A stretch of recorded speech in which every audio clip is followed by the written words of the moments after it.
پیرزنی ساده دل در خواب خدا را دید و به او گفت: خدایا، من خیلی تنهایم، آیا مهمان خانه من میشوی؟ خدا بلا فاصله قبول کرد و به او گفت که فردا به دیدنش خواهد رفت.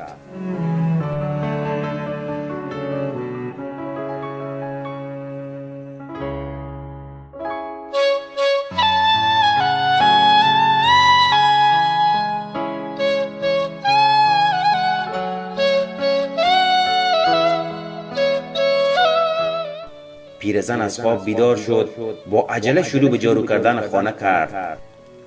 رفت و چند نان تازه خرید و خوشمزه ترین غذایی که تا آن زمان بلد بود پخت. سپس نشست و منتظر ماند.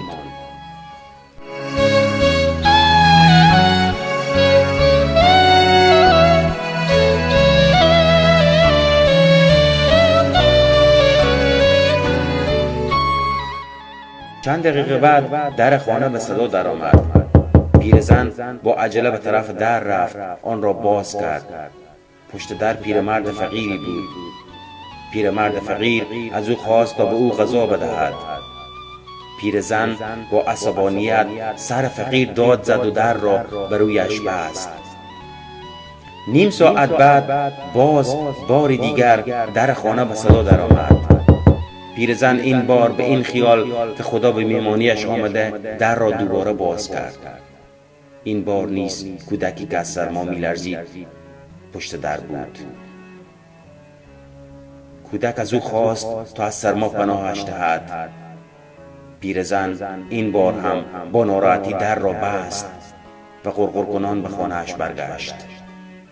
نزدیک غروب شده بود، ولی هنوز خدا به مهمانی این پیرزن نیامده بود.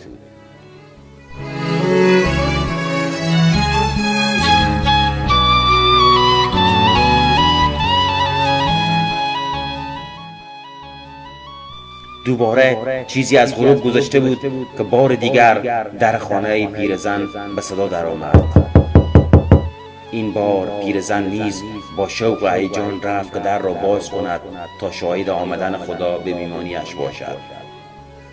اما این بار هم زن فقیر پشت در بود. زن فقیر از او کمی پول خواست تا برای کودکان یتیم و گرسنه‌اش غذا بخرد. پیرزن که خیلی عصبانی شده بود با داد و فریاد آن زن را از خود دور کرد و در را بر رویش بست.